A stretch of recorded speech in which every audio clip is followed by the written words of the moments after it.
we're island people and may not necessarily be on the nose, but here we have some people we're overachievers here on the time. So thank you so much. Thank you, Carlene. You are officially live now. Excellent. Well, I want to take this opportunity to welcome everyone. Thank you so much for being here tonight, October 31st. We're right at the end of Breast Cancer Awareness Month. And I guess I have the last bit of my pink left to wear. And I want to welcome you to this Jamaica Diaspora Task Force Action Network event, JDTAN. Our event is a breast cancer series, and we'll be talking about the physical and mental effects of breast cancer. We're honored to welcome we have two guest speakers, as was previously mentioned, and they will give presentations, after which we'll have time for questions. We invite you to do so in the chat, or when indicated, we can also open mics for questions. My name is Carlene Tomlinson again for Jamaica Diaspora Task Force Action Network. I'm joined by teammates from the Jamaica, the Health Task Force, Dr. Angela Wright. Later, will be joined also by Dr. Beverly Frey, the Vice Chair and Chair. I want to now start our presentation. I'm going to introduce our first speaker because I know the time might be limited.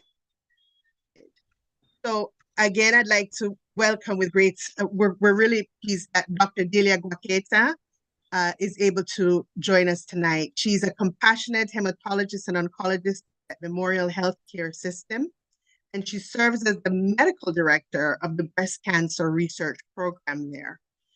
With a focus on breast medical oncology, Dr. Guaqueta specializes in caring for patients throughout their entire medical journey, from the moment of diagnosis through treatment and into remission. And she also provides specialized care to individuals who are at high risk of developing breast cancer due to a genetic predisposition or other factors. Dr. Guaqueta is dedicated to patient care, and she's deeply involved in cutting-edge research on the rapidly evolving field of breast oncology. She also actively contributes to research initiatives that bring new information and new therapies to patients.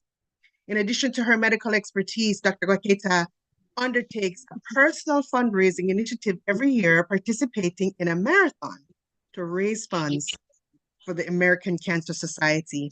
Her efforts highlight her dedication to supporting cancer research and patient advocacy.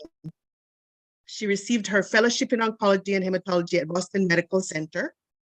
She's board certified by the American Board of Internal Medicine in medical oncology.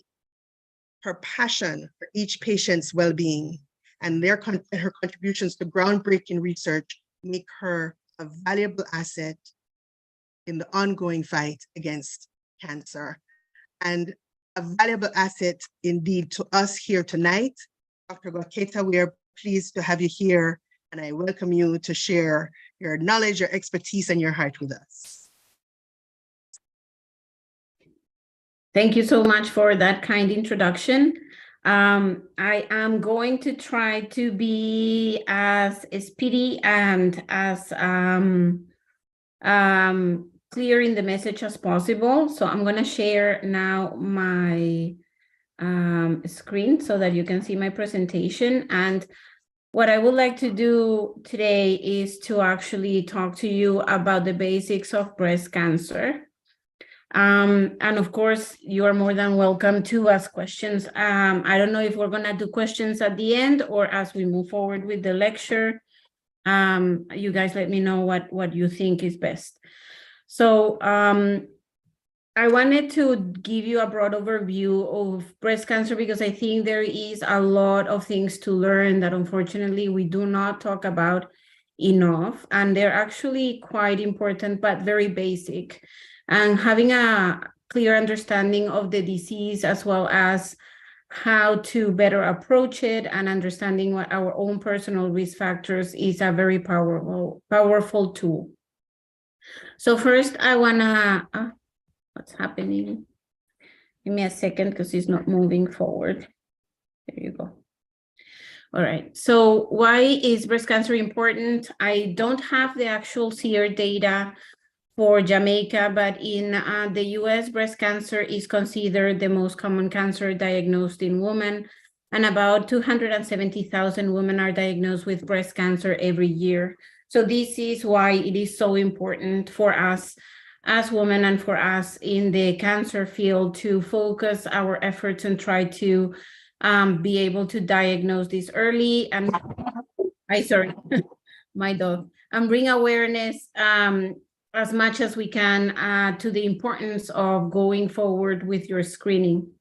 We know that thankfully through the efforts and decades of research, we have been able to find new medications that have improved the survival of patients that have been diagnosed with breast cancer.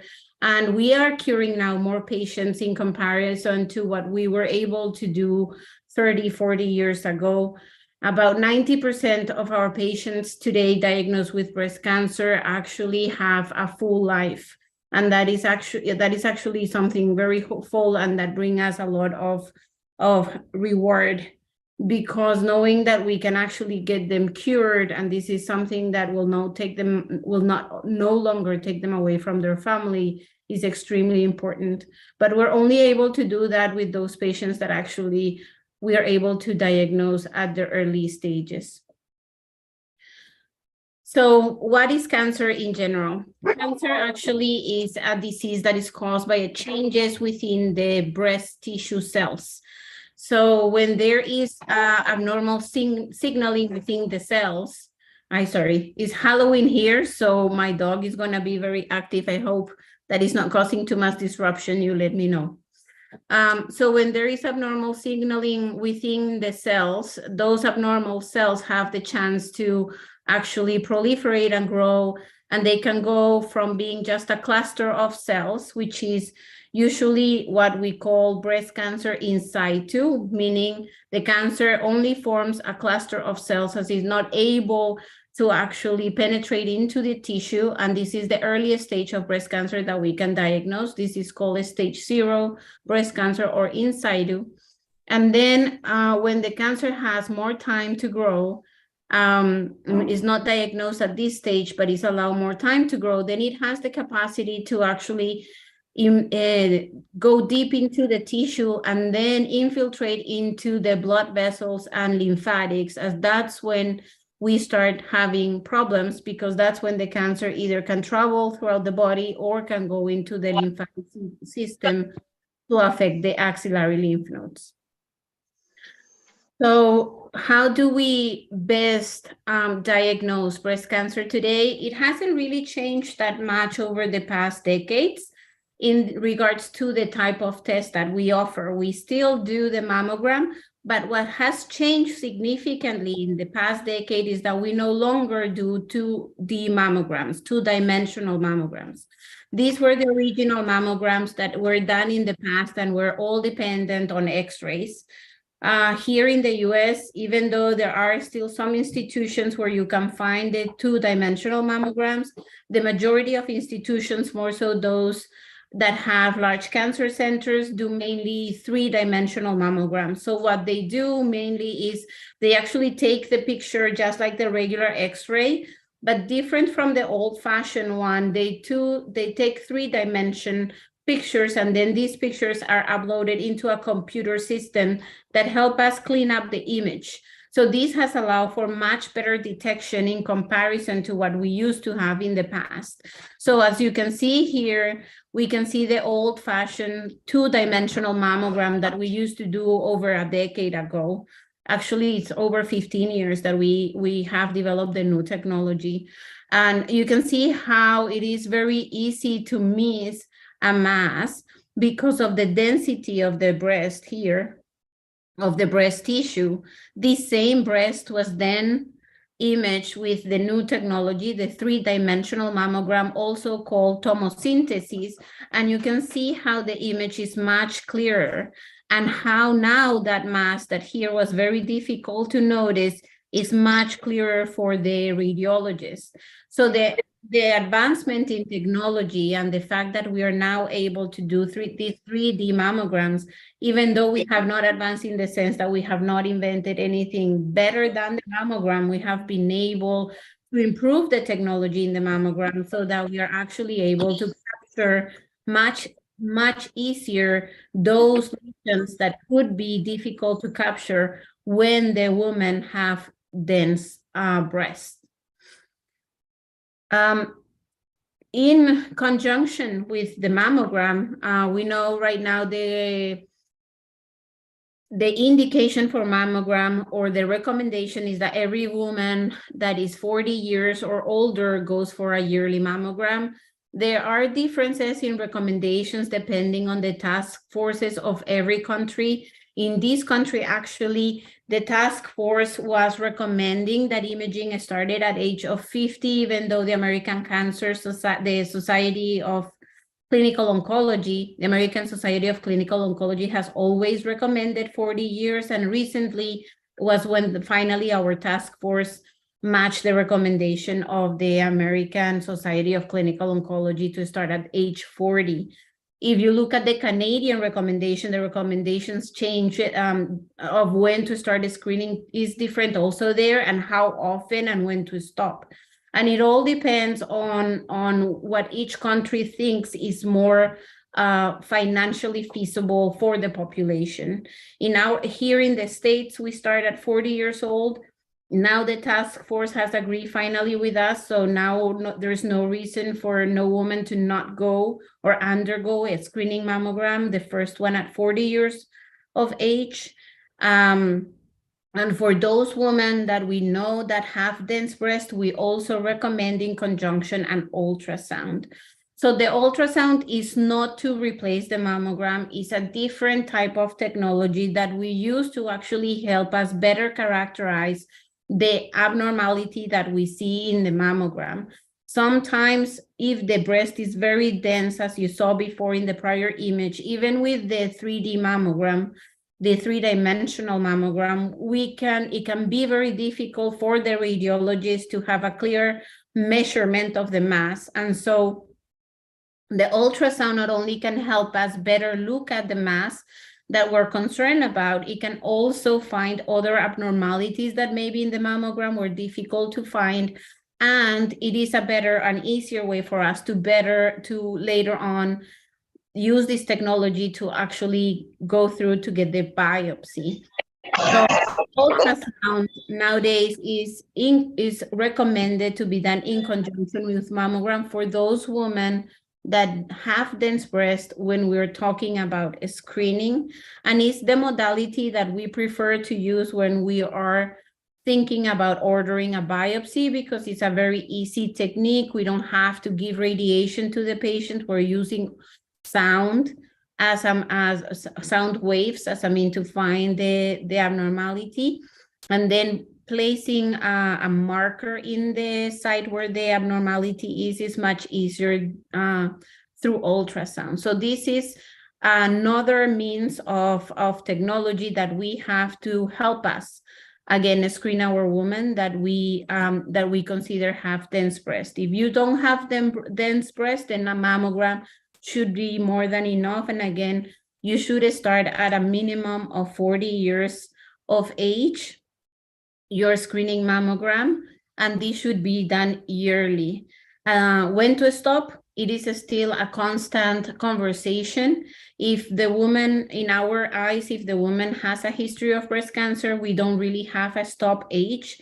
Some women want to stop by the age they're 70, and if they feel comfortable to stop at that point doing their mammograms, and they understand that we might miss an early diagnosis of breast cancer, then we can stop, but usually we continue doing yearly mammograms as long as the patient is in agreement to do so.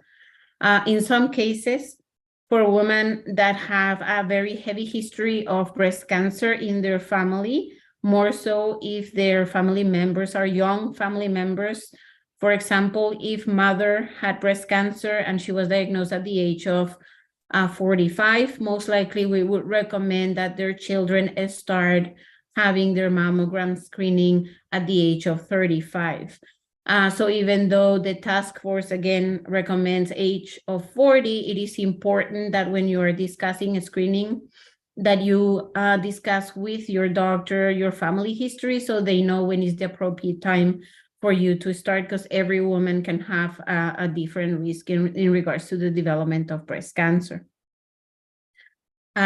The MRI is another type of test that we use very commonly.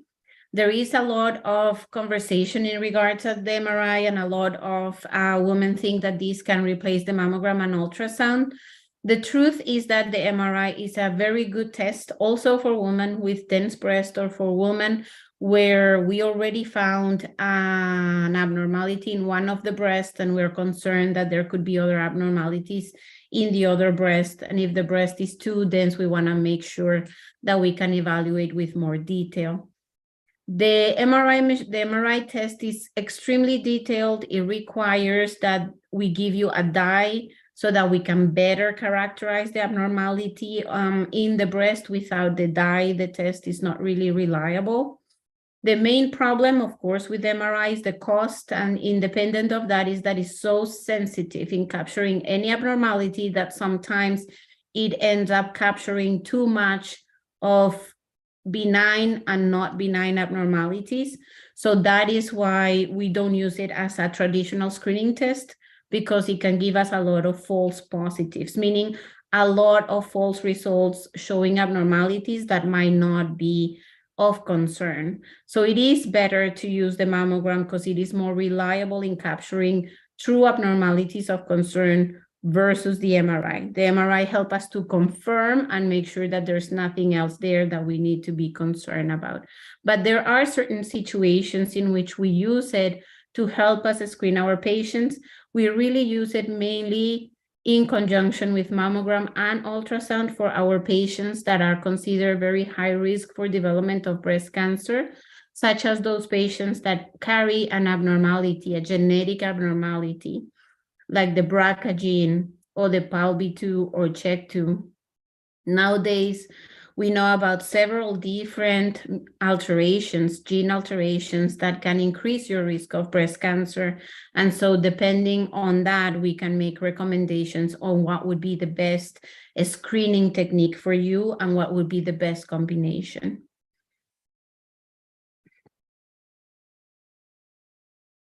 So here I'm showing you an MRI image, and you can see how all these little squiggly lines are actually the vessels of the breast, and that is the contrast, and you can see how clearly we can demarcate here the cancer that is in this breast.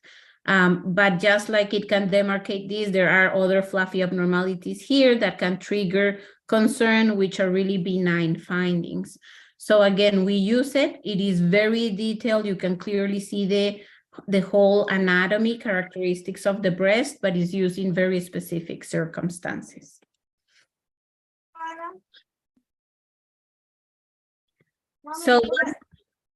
So once we have our diagnosis of breast cancer, the next step is to understand whether or not the cancer is localized or spread. Even every day or every week when I see my patients, there's always, of course, a concern about whether or not the cancer has spread. And there is always confusion because the way that the reports from pathology come out sometimes can use the word metastases. And that is, of course, for a lot of people, a trigger word because it means that the cancer has gone outside of the breast. But there is a difference in the way that the pathologists use that word from what we use it. So in order for us to understand whether or not the breast cancer specifically is localized or spread, I brought this image. So basically, when we are talking about localized breast cancer, what we mean is that the breast cancer is localized to the site, to the breast specifically, where it started, and localized still means when it is affecting the lymph nodes around the breast cancer tissue that is affected. When we talk about metastatic disease or when the cancer has spread, what we mean is that the cancer has unfortunately had a chance to travel beyond these sites. So it has gone away from the breast into other organs, meaning it has affected the lung, the liver, the bones. That is when we talk about metastatic cancer, or that the cancer has had a chance to spread. In this case, the cancer, we would call it a stage 4 breast cancer, and the cancer at this point will not be curable.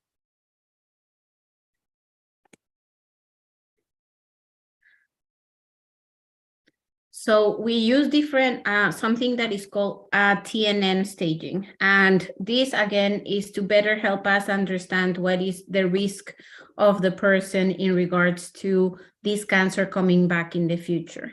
So we not only look at what is the size of the cancer within the breast, but we also look at how many lymph nodes it has affected, whether or not it has gone to the lymph nodes.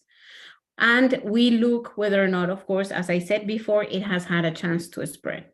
Based on those characteristics, the size, the amount of lymph nodes that it could affect, whether or not it has a spread, that is what tells us whether the cancer is a stage 0 or is a stage 4. So a stage 0, as I mentioned before, is those cluster of cells that have made a mass in the breast but did not have a chance to invade. So that is what we call, or the technical word is in situ, and that is when the cancer, is a stage 0. So breast cancer goes from stage 0 to a stage 4. And again, the stage 4 is the one that is unfortunately not curable. It is treatable, and there has been plenty of advances over the past decade that has allowed our patients to live for many years with metastatic disease, but unfortunately, it is still not curable. But anything from a stage 0 to a stage 3 is treatable, and it is considered curable. But the difference in stagings give us a different degree of concern.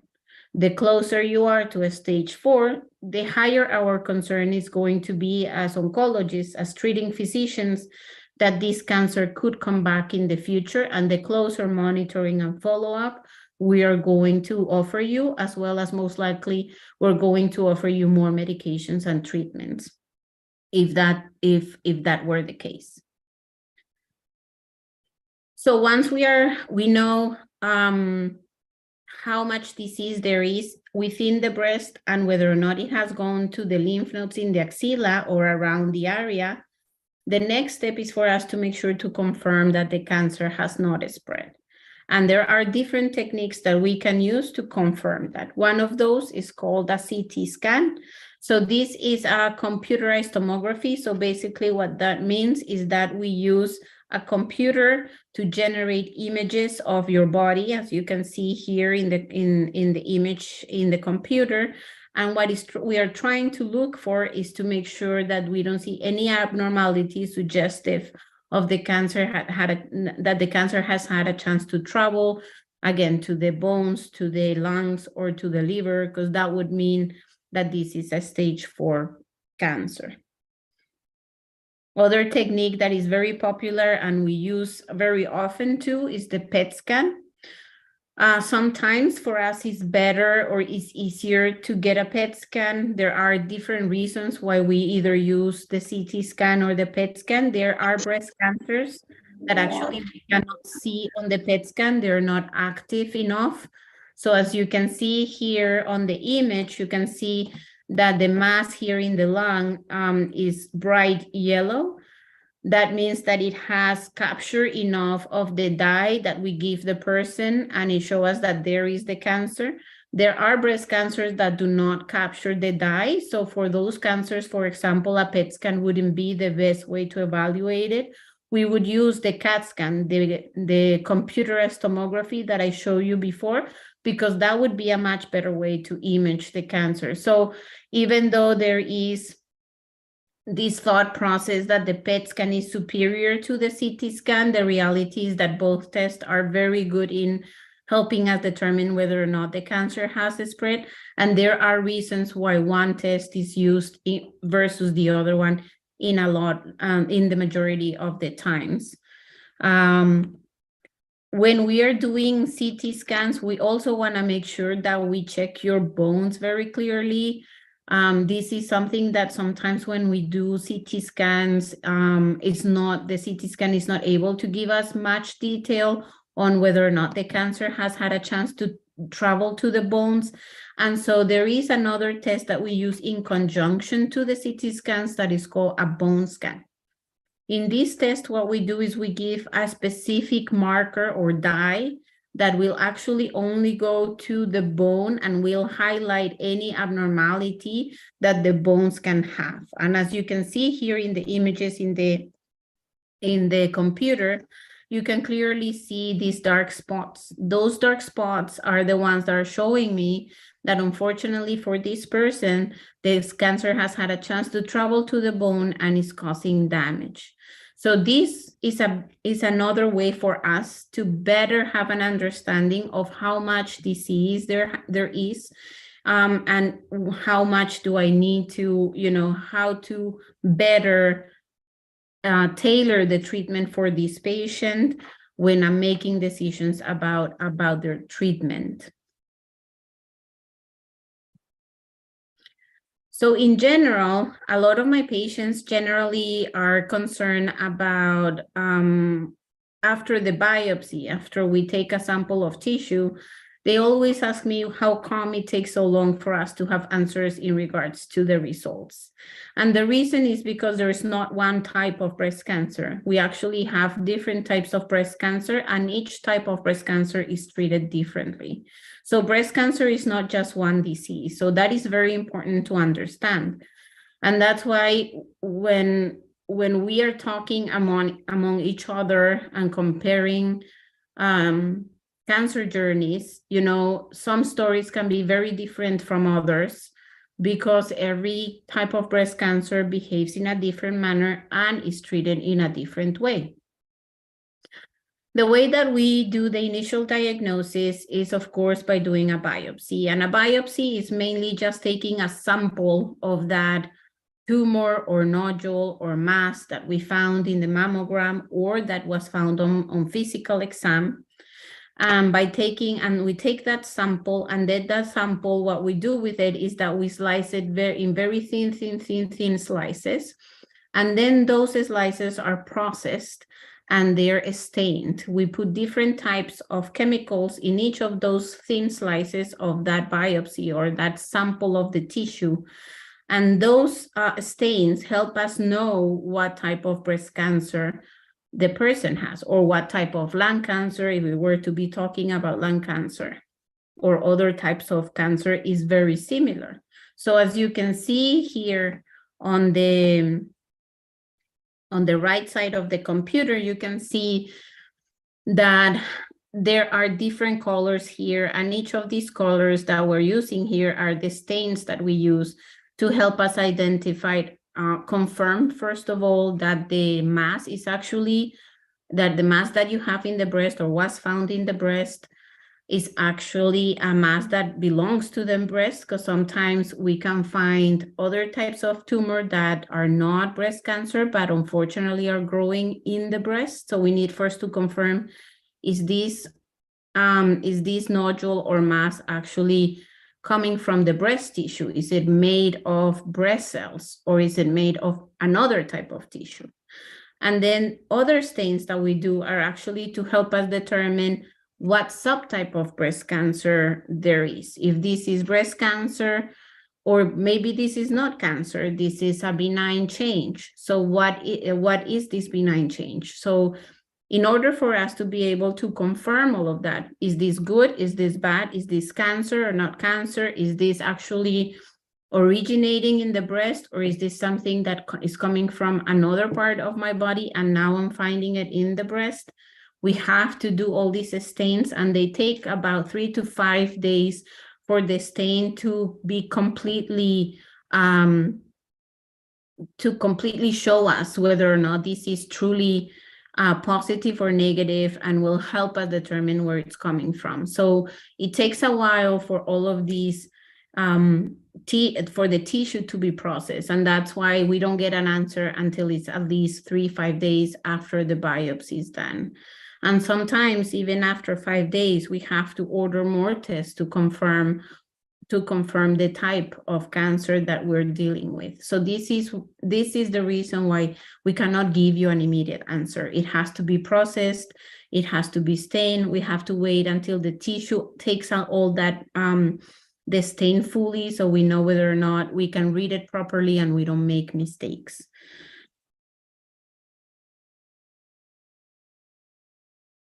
So once we have the full amount of stains done, the answer that we're seeking from the pathologist, who is the doctor that reads these slides, we want to know, is this cancer?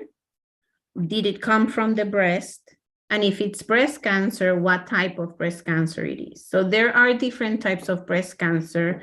And as you can see here, these are the 4 common subtypes. So the most common type of breast cancer that we diagnose and that the majority of women have is the one that we call hormone receptor positive or estrogen positive. What that means is that the cancer cells use estrogen, which is the female hormone, and it uses the female hormone to grow. And so this is the most common type of breast cancer. This is the cancer that we usually treat by using what we call hormone blockers. So medications that are going to decrease the production of estrogen in the body to try to prevent the cancer from coming back in the future. The other type of breast cancer that we also treat and see is the one that we call HER2 positive. So, this one is the HER2 negative and hormone receptor negative. So this is about 13% of the breast cancers that we see. So this one actually is one of the most aggressive types of breast cancer. It is the one that we call triple negative. And again, triple negative, the name comes from the fact that when we do the stains of the tissue, the cancer actually does not stain with any of the markers. So that means that we don't have a clear understanding of what triggers the cancer to appear or grow, but we know that once it's there, it likes to grow fast.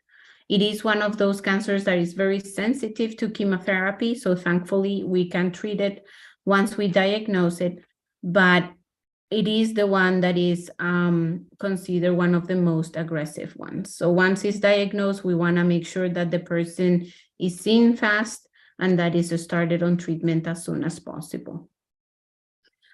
10% of the breast cancers are the ones that we call hormone receptor positive and HER2 positive. So what does that mean? That means that when we're doing the stains, the cancer not only stains for the hormone receptor, as the one that I told you at the beginning, which is the most common type of breast cancer, but it also stains for a second marker in the tissue, which is the HER2. This type of breast cancer is less common. It is also one of those that likes to grow fast, but different from the triple negative breast cancer, it does have 2 specific markers that we know are causing the cancer to grow. Since we already identify what is causing the cancer to grow, and we have medication that targets specifically those 2 markers that are making the cancer grow, this cancer now has a very good prognosis because we're able to treat it and we're able to cure it. And lastly, we have the one that we call pure HER2 positive, which is the one that it only stains for HER2. That's the protein that we're looking for. It is the least common of all the breast cancers. It is extremely treatable and it is today very curable. Until I would say 15 years ago, before we had targeted medications for this type of breast cancer, its prognosis was actually worse than those patients with triple negative breast cancer. But today, fortunately, because of the amount of research that was put into this type of breast cancer and the fact that we have specific targeted medications that were developed for this type of breast cancer, this is a very curable breast cancer. It is not the most common, but it is still very curable. So through the years, we have had significant amount of development in regards to the treatment of breast cancer. And a lot of, even though we have been able to identify women nowadays that do not require chemotherapy and can be treated with other means, we are still using chemotherapy as our main backbone, more so for those cancers that, like I said before, like to grow very fast. So chemotherapy is a combination of different types of medications. They're all liquid medications. We give them through the vein. The changes that have been in the medications is the way that we administer them.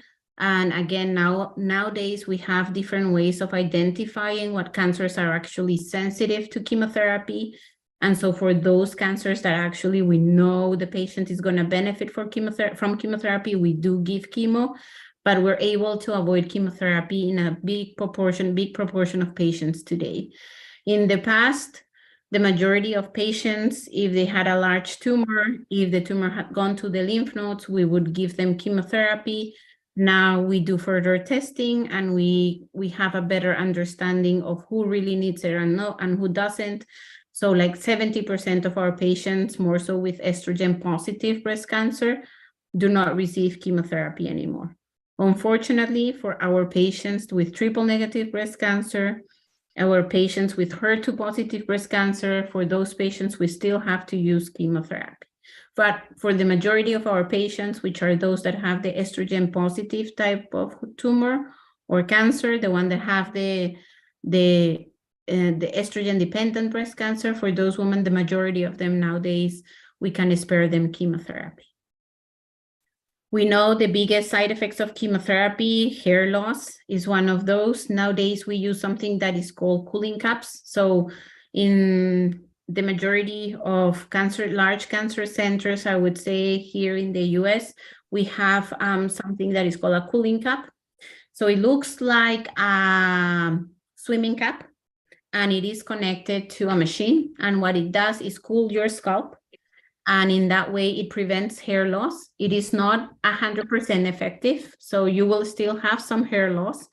But for those patients that work, and I would say based on the clinical trials that got the approval of these machines in the cancer centers, the clinical trials, the effectiveness is of about 50%, which means that if you are in that 50% of patients for which they work, you probably will preserve about 70% of your hair. The biggest caveat with this, with the cooling cap, is that unfortunately not all insurances cover it. So we still have to, for some women, unfortunately we cannot use it if the insurance doesn't cover the use. Besides hair loss, something else that my patients are always very afraid about when I'm talking to them about chemotherapy is nausea. Fortunately, the advancement on the medications that we use today to prevent and to treat nausea is significant. So I always tell them this is not like what you see on TV, on the movies about patients undergoing cancer treatment. The majority of our patients actually do not have nausea or are not throwing up constantly. This is extremely rare to happen. I think that the biggest side effect is tiredness and fatigue. When you're going through chemotherapy, it is extremely important that you try to keep active and that you try to live your life as normal as possible while you're undergoing these treatments. The less you do when the person is undergoing chemotherapy, the more the person is sedentary, the worse they're actually going to do through treatment, because the body is going to get more deconditioned. So it is important that while you're on chemotherapy, that the person actually continues to live their life as close to normality as possible. So fatigue is, I think, one of the biggest challenges. But again, the biggest recommendation is to try to continue being as active as possible. And then, of course, the hair loss, for which the main right now treatment that we have would be the cooling cap. There are some gels that we use for the eyebrows that help us decrease the amount of hair loss. And for those women that unfortunately they cannot use the cooling cap, we still, prescribe them the hair prosthesis or the wig, so that they can go through treatment without having so much of the physical changes, which I think are the biggest hurdle when the person is going through treatment, is seeing themselves actually changing physically. And that is what really makes it more difficult emotionally for them to go through these treatments.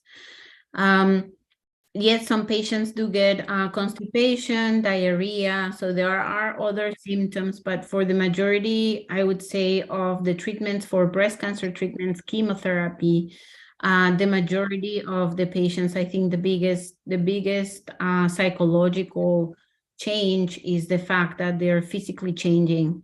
And for us not having hair, which is an important part of who we are, can make it very difficult for their journey.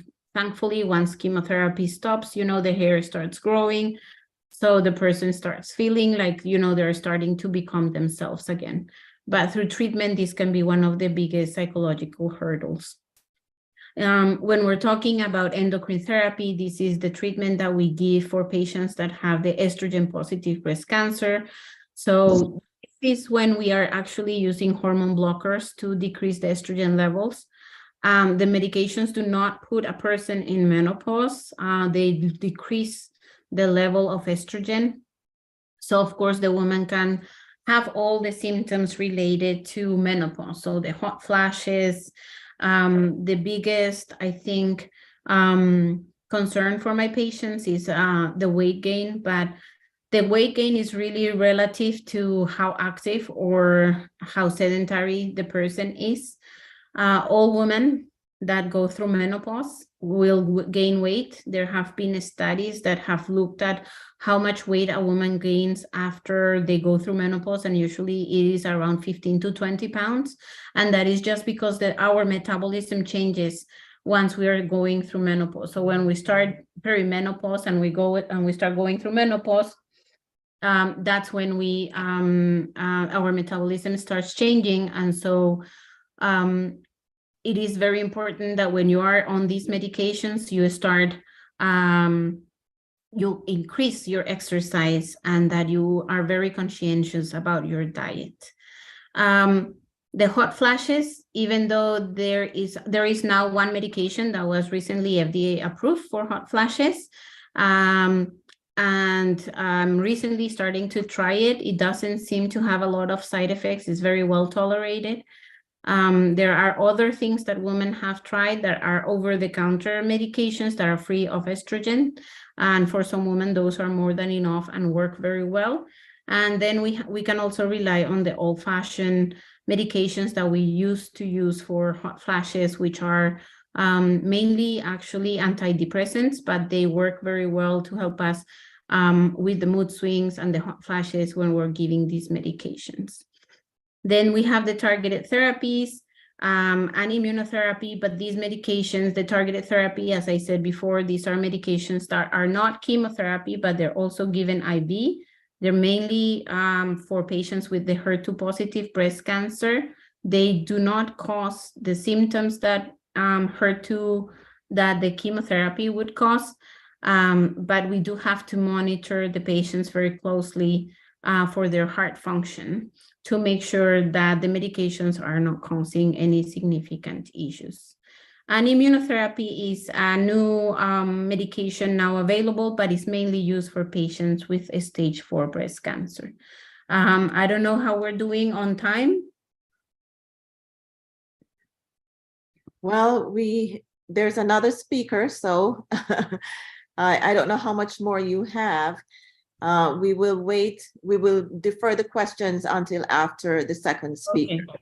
So briefly, I'm just gonna jump the radiation part and just go to the risk factors. And I think that the biggest thing for me with the risk factors that I wanted to talk to you is about genetics.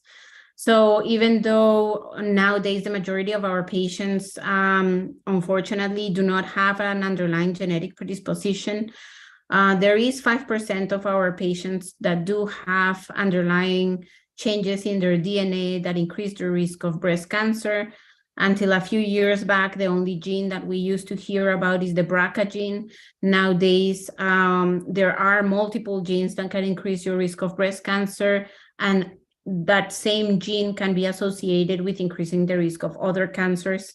So it is important in general that if possible, and if available, genetic testing, that you discuss your family history with your family, learn, if there is significant history of cancer in general, breast, colon, ovarian, and discuss it with your primary care physician, because if there is significant history of cancer, then, genetic testing should be considered.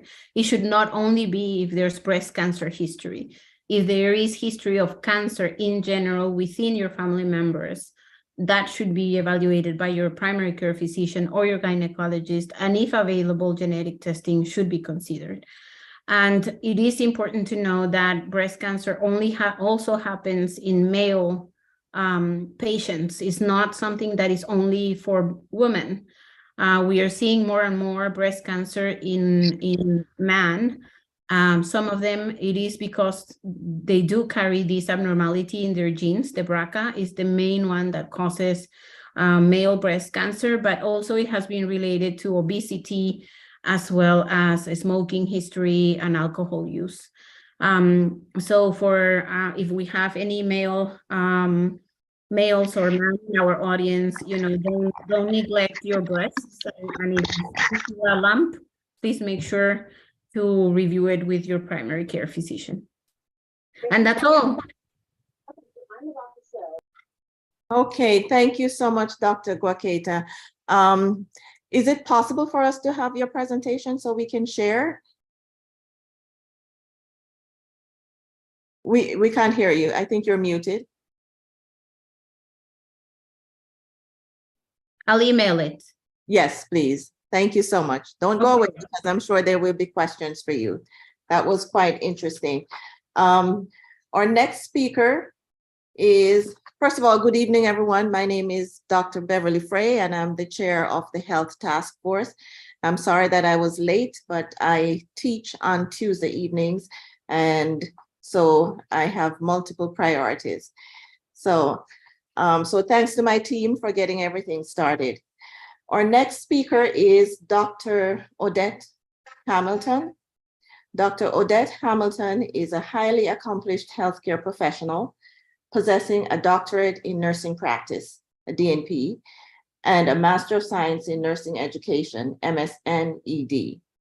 With extensive expertise as a registered midwife and registered nurse, she serves as a clinical education specialist in pediatrics, pediatric hematology oncology, and pediatric sedation at Broward Health Medical Center. Additionally, she shares her wealth of knowledge as an adjunct professor at Florida Atlantic University. And you may recall that the JTA Education Summit was held at Florida Atlantic University last year. Dr. Hamilton is a scientific member of the Institutional Review Board at Broward Health System, demonstrating her commitment to ethical medical research. She passionately advocates for process improvement and outcomes, leading the Evidence-Based and Research Council at Broward Health Medical Center. Dedicated to promoting health literacy, she actively organizes community health fairs, striving to meet the healthcare needs of underserved populations and those without access to medical services. Dr. Hamilton is pursuing further education as a psychiatric mental health nurse practitioner, showcasing her dedication to continuous learning and enhancing her expertise in mental health care. Beyond her professional endeavors, Dr. Hamilton is deeply involved in her community and church. She is also a successful business owner, managing O Delight LLC catering services. With her diverse skill set and unwavering commitment to healthcare and community service, Dr. Hamilton is a beacon of compassion and expertise in the field of health. It is my pleasure to introduce Dr. Hamilton to present the next segment of this seminar, the psychosocial aspects of living with breast cancer. Thank you very much for that warm introduction. And I'm so honored to be here. And I just want to thank Dr. Guaqueta for leading the way to discuss this different, this psychosocial aspect of the impact of breast cancer on individuals, both male, female, the family, and the community. So the objectives tonight, as I get into the discussion, we want to look at the psychological impact. We're going to explain the psychological impact of breast cancer on individuals. We look at coping mechanism employed by individuals with breast cancer related to psychological challenges, and we're going to evaluate the effectiveness of different support systems in alleviating the psychological impact of breast cancer on patients. So before we begin, we have to have an established definition of what psychological impact is. So psychological impact is any factors impacting or arising in the mind related to a person's mental or emotional state. This results in significant disturbance in the individual's thoughts, feelings, and behavior. And a lot of what I'm going to share in terms of some of the impact is going to be based on the American Psychological Association guidelines, which are established criteria for some of those diagnoses. So that was their definition. When we look at psychological impact, based on that information that you just received, we can see that it's multifold. It's not going to just impact on the patient, but it will in fact impact on the family in general. So studies have shown that the psychological impact of breast cancer is somewhat related to the psychosocial status of the individual, their social support, their ability to perform, and the individual's perception of the changes that will occur as a result of the disease. For example, some people may fear infertility depending on their age. Some may feel loss of hear, as Dr. Guaqueta mentioned, pain. You know, you hear about cancer, that's one of the things that will come to mind, pain. Recent losses. So if they're having a success of losses, if there is a genetic predisposition and there is late diagnosis and there are losses in the family, that will also impact on that individual's perception and how the impact will be on their life. So looking at it from the individual's standpoint, we'll start off with fear. Just the general definition alone and the diagnosis brings about fear of uncertainty of the outcome. So, you know, fear is any unpleasant emotion caused by the belief that someone or something is dangerous. So cancer, as we've learned in the past, is deemed as dangerous. So it's going to create a feeling of threat. And so their individual gets that fear because they may have a sense of guilt. Maybe they weren't following up with their providers. You know, a lot of times in our culture, sometimes individuals are afraid to go to the doctor. They're only visiting the doctor when something occurs. So that could be that feeling that brings that fear. The next one is depression. So based on the APA guidelines, the DSM-5 guidelines, depression is a feeling, it's also referred to as clinical depression, where the individual experience feelings of sadness, hopelessness, loss of interest in activities they once enjoyed. Besides the emotional problems caused by the depression, the individual also presents with physical symptoms. So they may have chronic pain. And one of the key things that we need to note for this diagnosis is that it has to last for at least 2 weeks. So it's not your typical, you know, sometimes you may be feeling sad, but it's the persistent feeling. Another thing that the individual may experience is sleep disorders, whereby they have difficulty sleeping.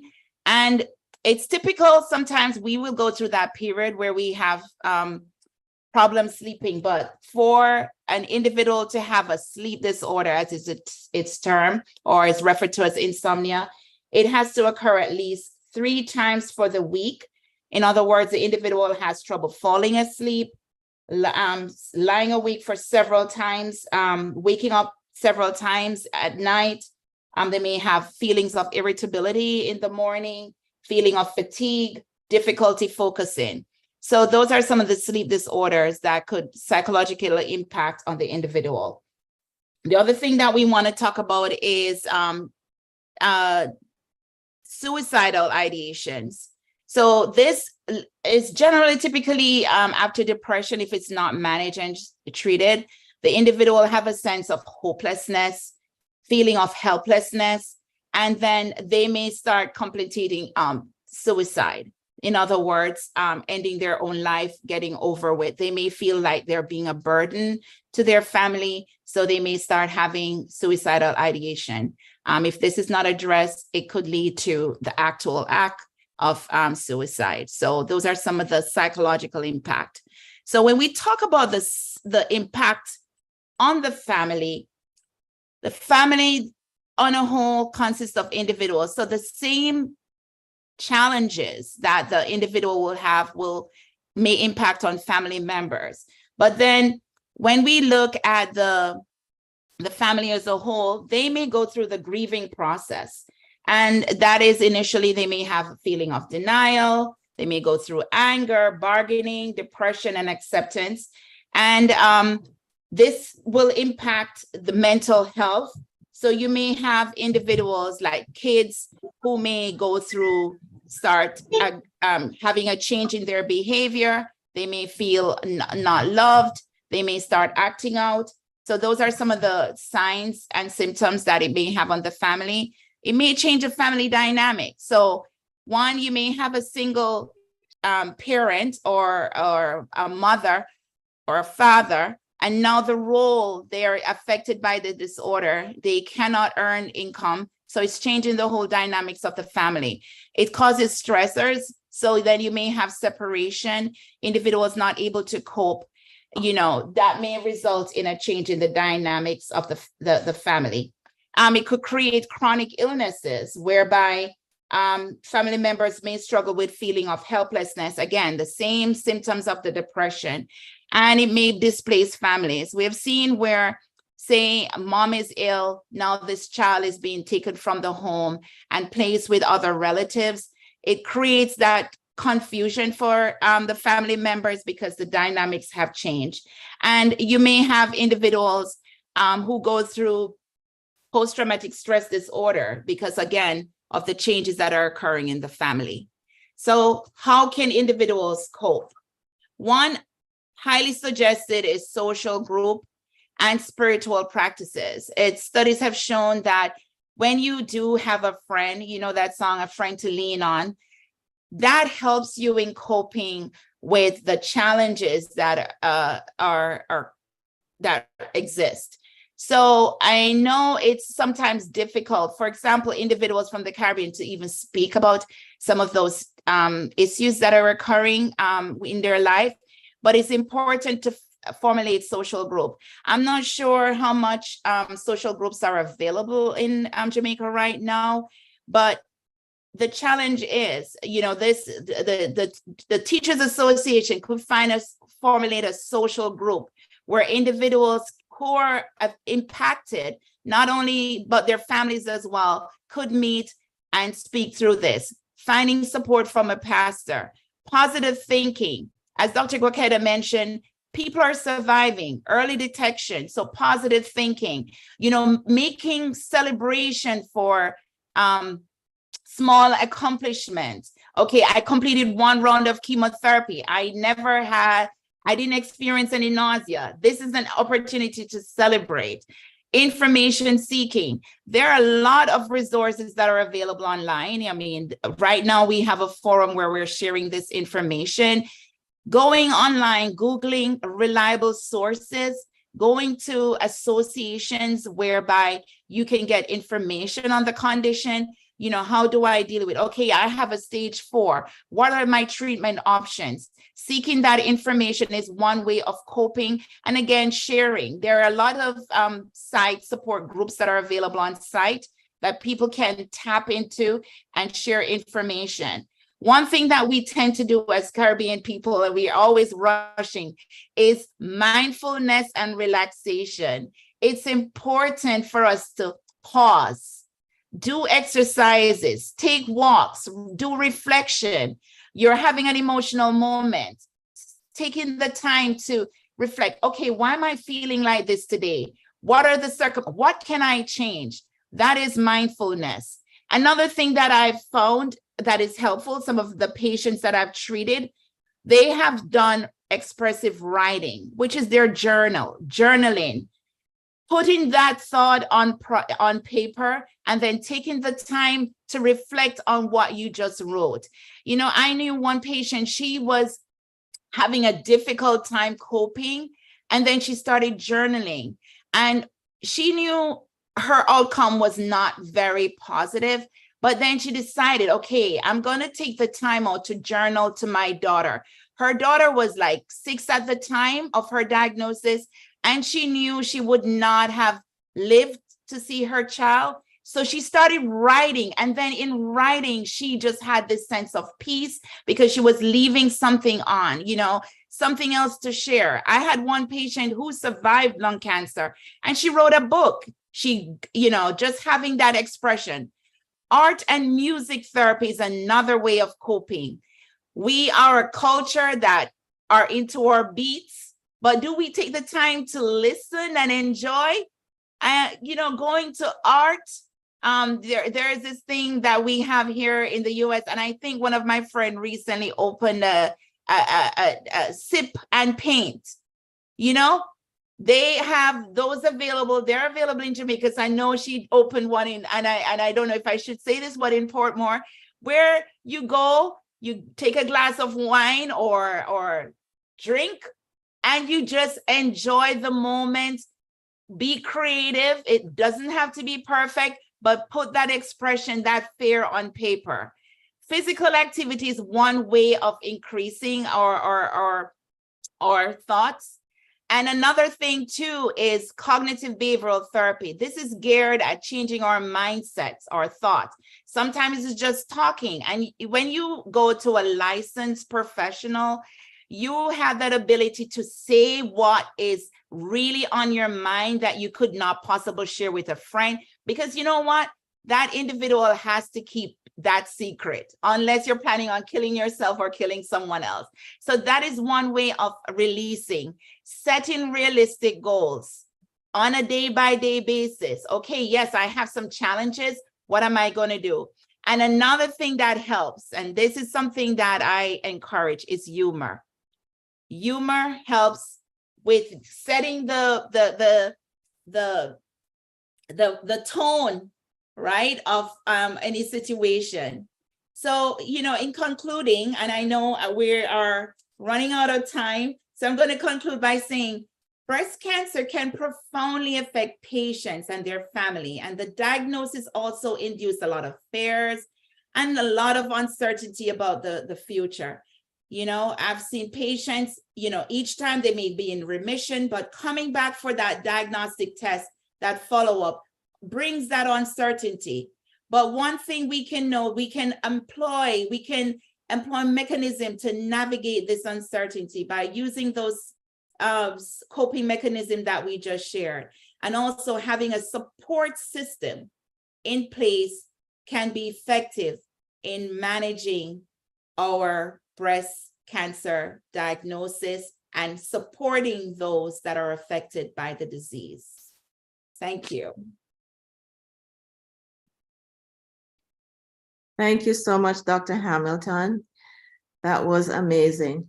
Two great speakers, a lot of great information, and I'm sure you have questions. I see 2 questions in the chat. The first one is, well, these are both for Dr. Gwakeda. The first one is, screening mammograms may not be as accessible to all Jamaicans. What about other screening methods, is there a best time of month to do self-exam? So there are two questions in that one. It's a combined question. And I don't know if you want to take that one first and then I read the other one, or would you like me to read the other one and you just answer all of them?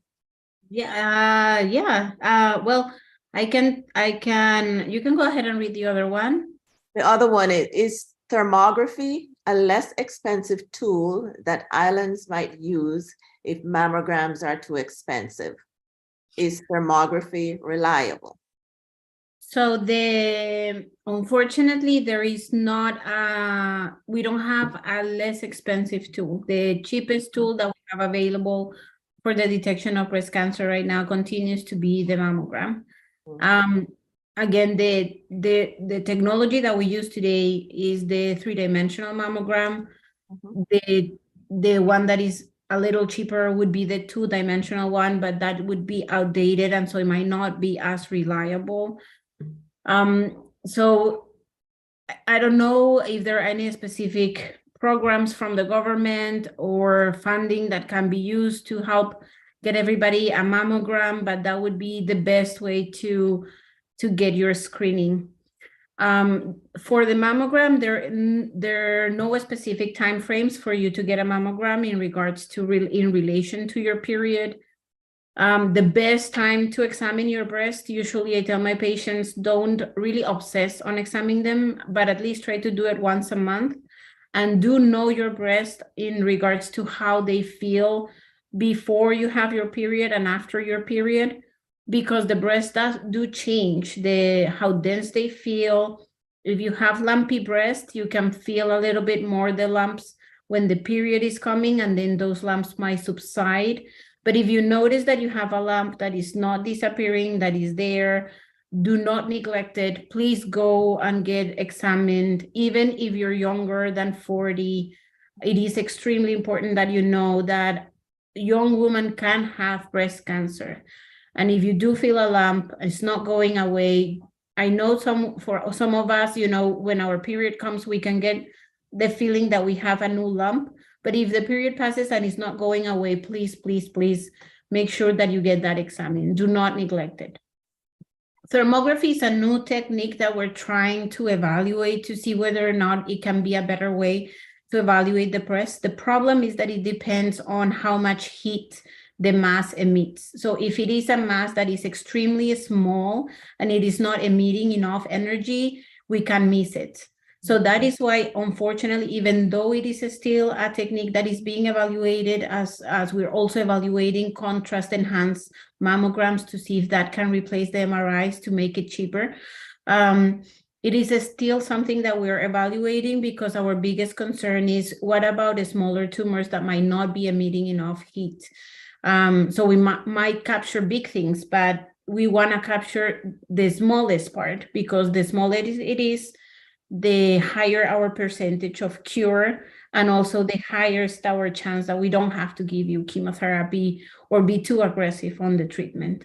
So it is still not a technology. That's why it unfortunately has not been adopted in the majority of cancer centers, because it's still under investigation. We're trying to see if we can replace the MRI. We're trying to see how can we make the mammogram better than what we have available right now. Okay, good. Thank you so much. Now, most of the presentation has been focused on women, but I know men do suffer from breast cancer. And is there anything that you can impart to them, especially about breast self-examination? Sorry. So very similar to women, I would always tell the patients, the family members of my patients with breast cancer, more so if they have brothers, to make sure that they also are aware that having a lumpy breast is not normal in a man. You do have breast tissue, whether you want to accept it or not. You have it. It's there. It's just flat, but it's there. And it unfortunately, today we're seeing more and more breast cancer in men.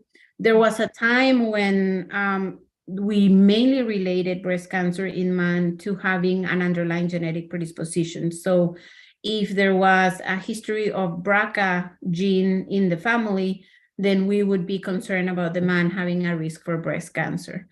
But today we know that actually we can see it in man in families that do not have any genetic predisposition. And so if you do feel, it is important that you acknowledge that you have breast, that you get to know your breast tissue. And if you do feel a lump, that you seek evaluation. Just like for women, the next step would be to do a mammogram. And we would do a mammogram and we would do an ultrasound and a biopsy. And some of the treatments that we use for man, because the type of breast cancer that man get is exactly the same as the woman, are very similar to the treatments that we use for women, including hormone blockade. Wow. So it is not common, but we know it's there. And it is important that if there is a strong family history of cancer in the family or breast cancer in the family, that the man in the family also check once a month their breast, that they learn how they feel. And if they do feel that there is a lump, that they do seek evaluation. And the evaluation is with a mammogram. So mammograms are not for women. Mammograms are for everyone. And that has to be de-stigmatized. So you shouldn't feel that you're going through a woman's test. It's actually a test that is made to check on breast, which you have, because man and woman have breast. Mm-hmm. Excellent. Thank you so much. Now I'm going to open it up to the floor. Are there any questions from anyone? Oh, there's another question here in the chat. Well, I'm not sure if it's a question. It looks like a comment. For larger breasted women with dense breast, would you recommend skipping a mammogram for testing and going straight to ultrasound? Oh, that's a great question. So no, we don't recommend that you skip the mammogram, because the mammogram actually is more detailed than the ultrasound. The ultrasound, we use it as in addition to. So it is important, if you do have dense breast, large breasts that are dense, that you ask your doctor to please order the mammogram and the ultrasound. It should be done in addition if possible. But if you cannot do both, then stay with the mammogram, because that would be the one that would be more detailed. Excellent. You shouldn't skip one. It's not to replace one or the other. Okay. Excellent. Any other questions? You can raise your hands. You can use the emojis, the reaction button to raise your hands if you want. There's a lot of comments, very informative. People are really enjoying this. Motorola, I don't know your name, but your hand is raised. So go ahead and ask your question, Motorola.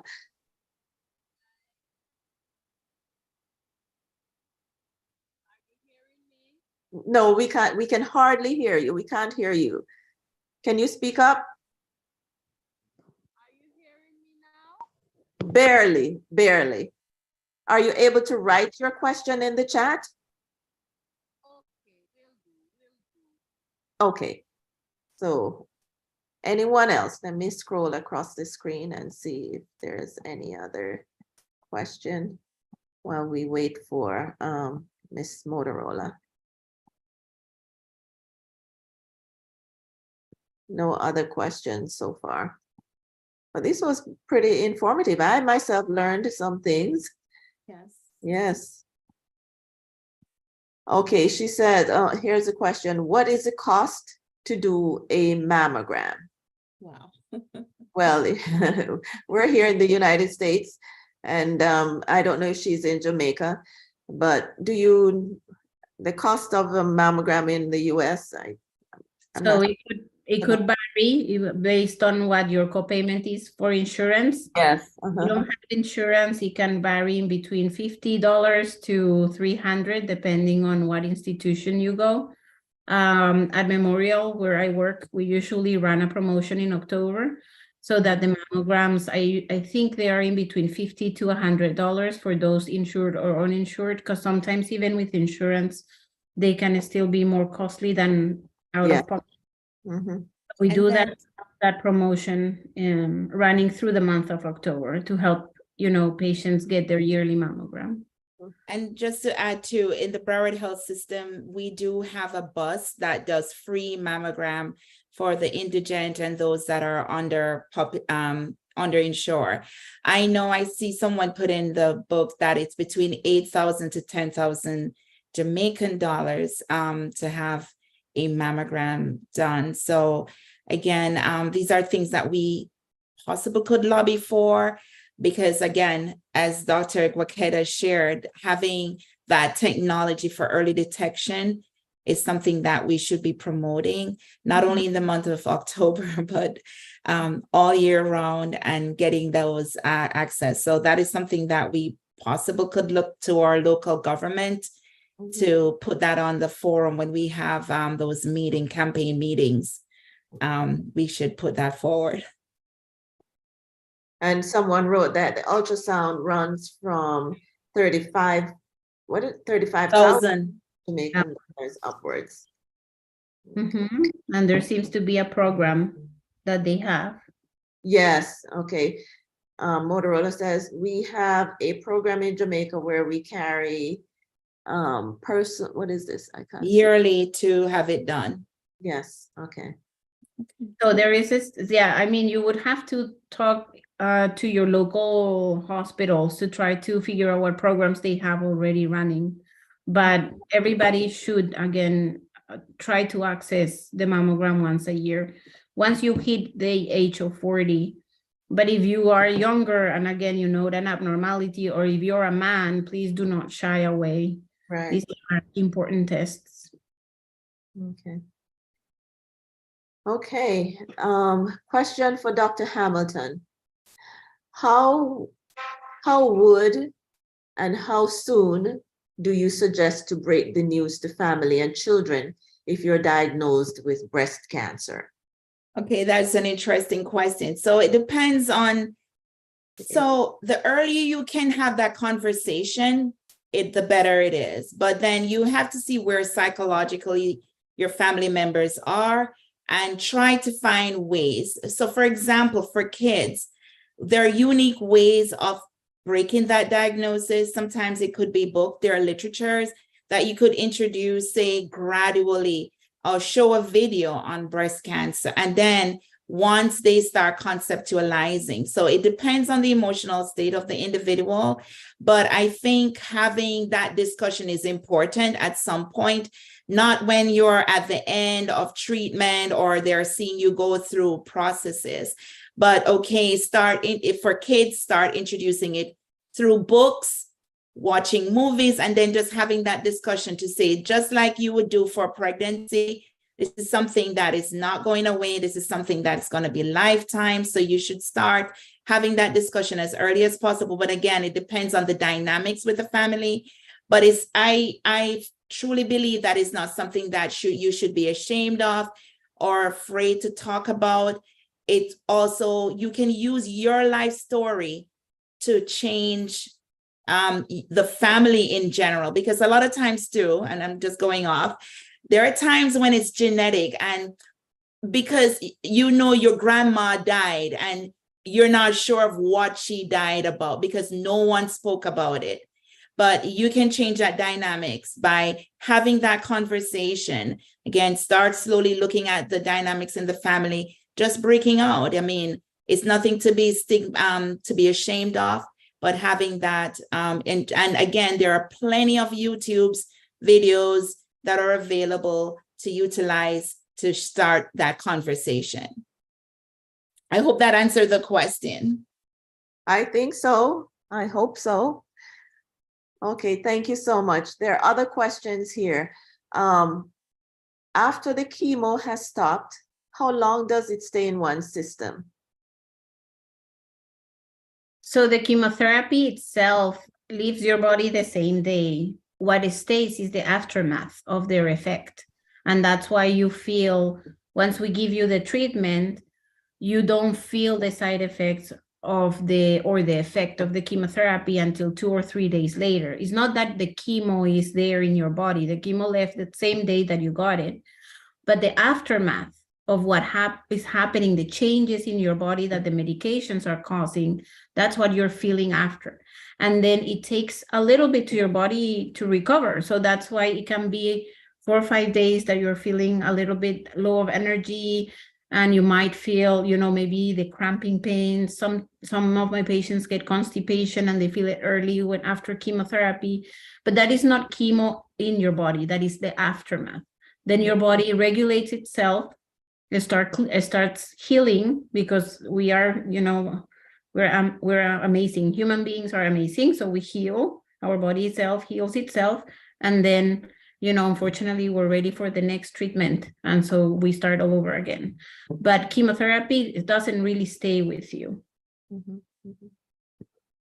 Excellent, thank you. There are several comments and we're like almost half an hour over our time, but from the comments in the chat, this presentation is very well appreciated. And there's a question as to whether or not we should have, a question as to whether or not there will be another forum such as this.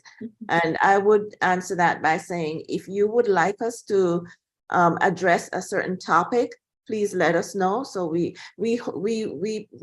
planned this to be a series.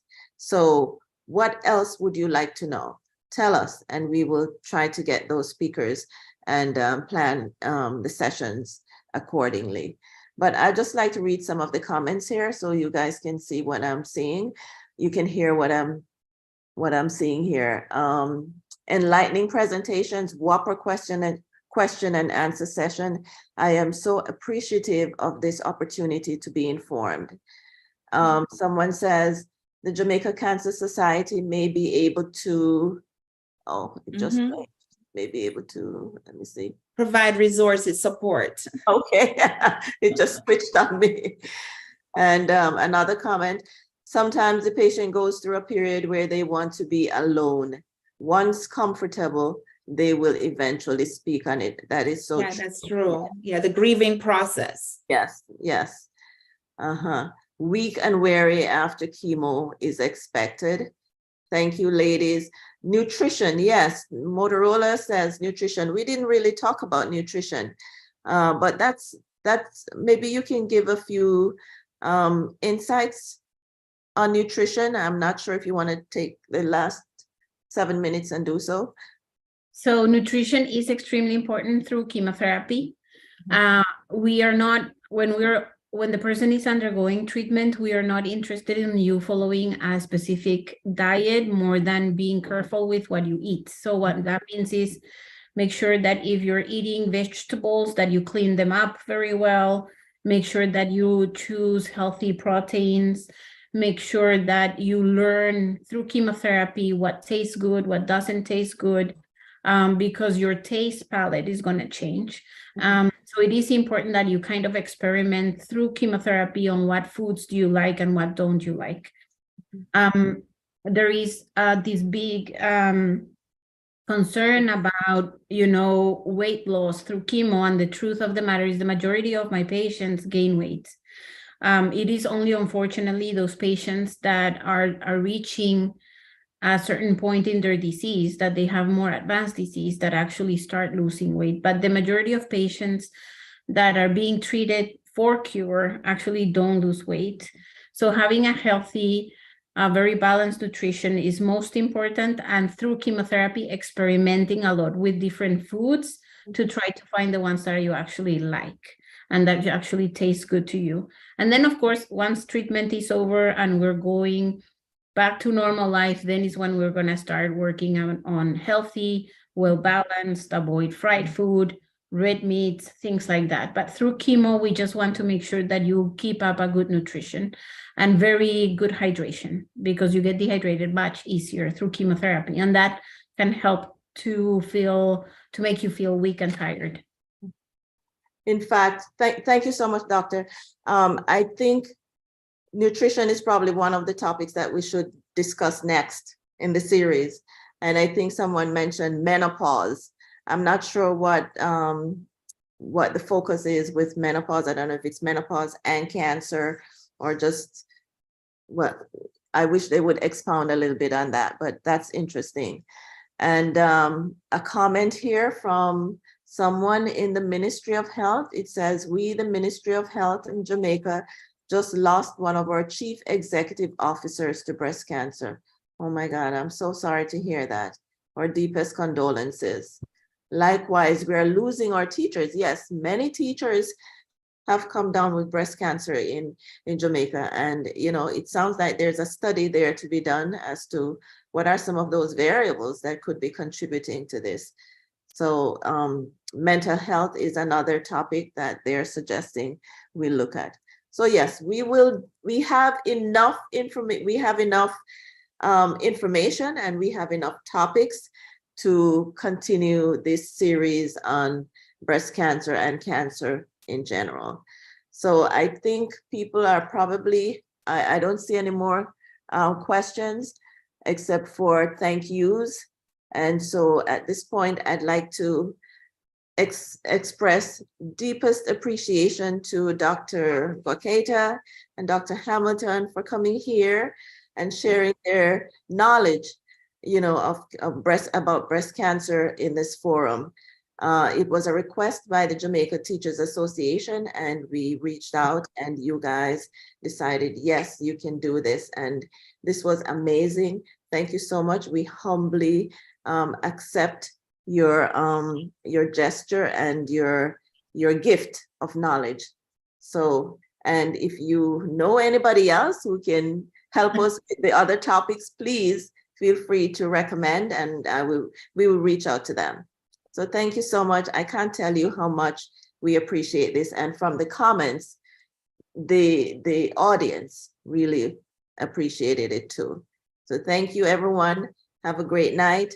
And we will let you know when we're having the next session on breast cancer. I'd also like to thank Carlene Tomlinson, Antoinette Brown, Dr. Angela Wright for making sure that this session ran well and smoothly. Thank you all. Have a good night, everyone. Good night. Thank you. Thank Bye. you for your invitation. And we will share the presentation. Please